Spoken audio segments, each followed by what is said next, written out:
अस्सलाम वालेकुम, welcome back to my channel. कैसे हैं सब? आई होप सब ठीक हैं, खैरियत से हैं। अल्हम्दुलिल्लाह मैं भी बिल्कुल ठीक ठाक हूँ।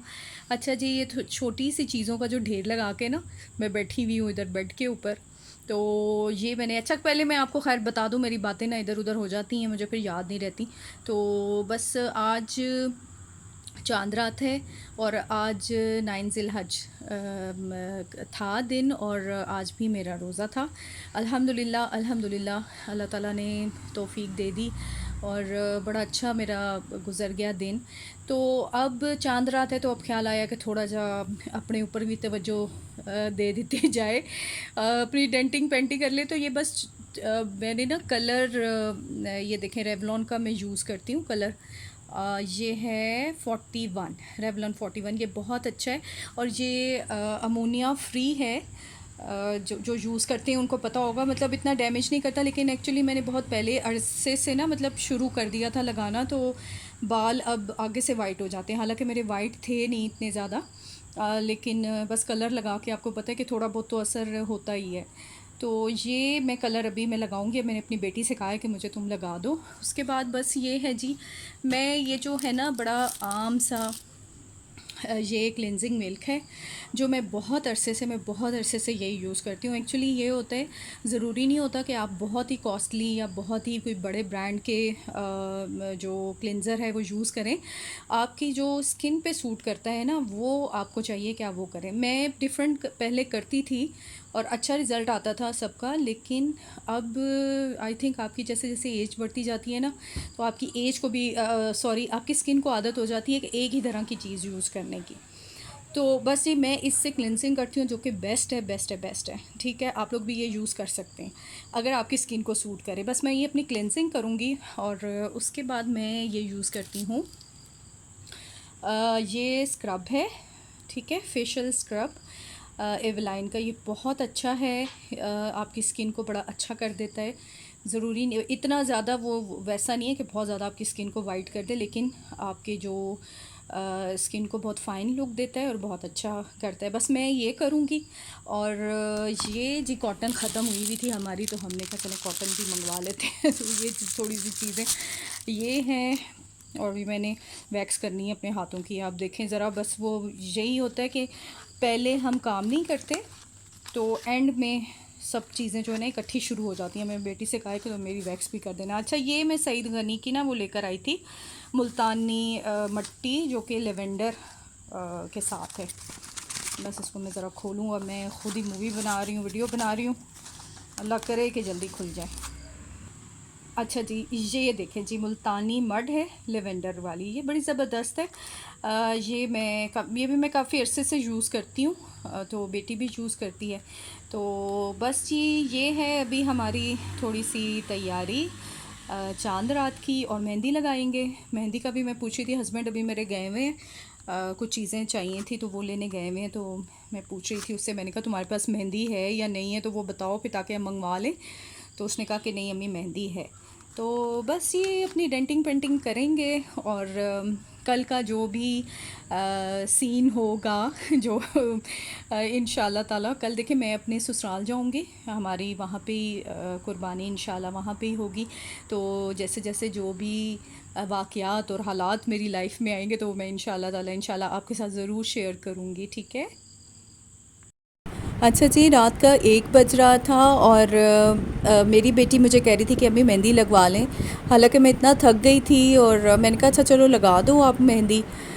तो मैं उसको इतना जल्दी कह रही थी, मैंने कहा जल्दी जल्दी लगाओ, क्योंकि सुबह नमाज का टाइम भी 6 बजे का था। तो आपको पता है फिर जब ये कुर्बानी की ईद होती है तो उसमें ज़रा नमाज जल्दी हो जाती है। तो मैंने कहा, वो यही कह रही थी कि अम्मी मैंने आपको जल्दी में लगाई है, पता नहीं कैसी लगी है। मैंने कहा बस ठीक है, कोई बात नहीं, आप मेरी लगाओ और फिर अपनी लगाओ और सो जाओ, क्योंकि सुबह उठना है जल्दी। तो बस यही तो छोटी छोटी चीज़ें होती हैं ईद की जो हम सेलिब्रेट करते हैं। और मुझे याद है कि हम अम्मी के घर होते थे तो वहाँ पे भी इसी तरीके से मेहंदी लगाना, और बचपन में, और उसकी खुशबू बहुत फैसिनेट करती थी कि खुशबू इतनी अच्छी आती थी ना। और अब तो मुझे लगता है कि बस हर चीज़ नकली होती जा रही है।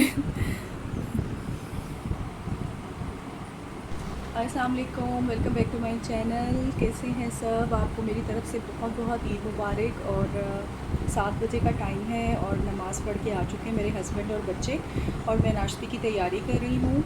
और ये देखें नाश्ता बन रहा है और मैंने बनाया है जी शीर खुरमा।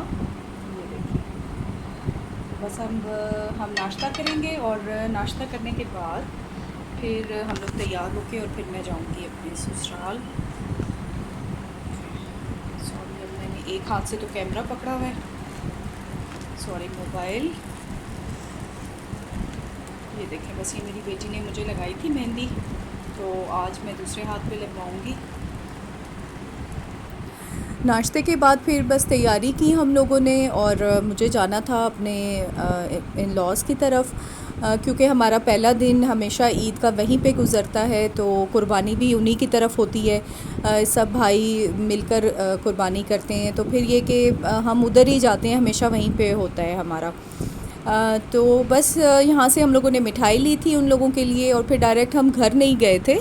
हम लोग चले गए थे वहाँ पे जहाँ पे कुर्बानी होना थी, मतलब जहाँ पे हमारा बैल ज़िबा होना था, तो हम लोग वहाँ चले गए थे कि हम लोग ये था कि बच्चे देख लें एक दफ़ा, और मैं भी देख लूँ, क्योंकि मैंने तो नहीं देखा था, बच्चों ने तो देखा था जब लेने गए थे। तो बस फिर मेरी जेठानी, जेठ और खाला जो कि आई हुई हैं अबू धाबी से, तो वो लोग भी उधर ही आ गए थे, तो वहाँ मुलाकात हुई। फिर हम लोग घर वापस आ गए। और बस फिर इतनी देर हो गई कुर्बानी में कि वो यही था कि सुबह हो जाएगी। लेकिन उन लोगों के पास, कसाई के पास भी आप लोगों को पता है कि टाइम नहीं होता है, कि उन्होंने भी बहुत ज़्यादा वो शुरू की हुई होती हैं। तो रात के 7 बज गए थे जब कुर्बानी हम लोगों की हुई।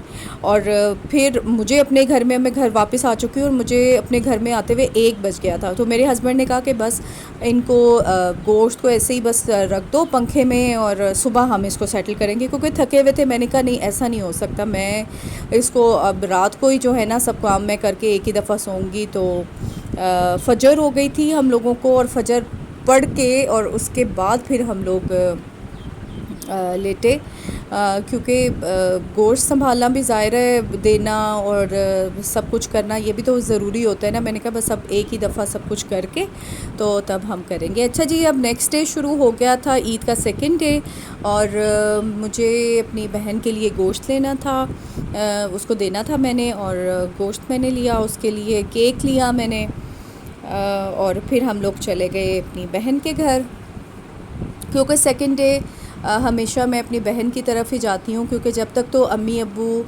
ज़िंदा थे तो अम्मी अब्बू के घर आना जाना होता था। मेरी बहन भी वहीं पे आती थी, और बच्चे भी उस वक्त छोटे थे। तो अब जब से अम्मी अब्बू की डेथ हुई है, तो फिर ये है कि सेकंड डे मैं अपनी बाजी की तरफ ही जाती हूँ।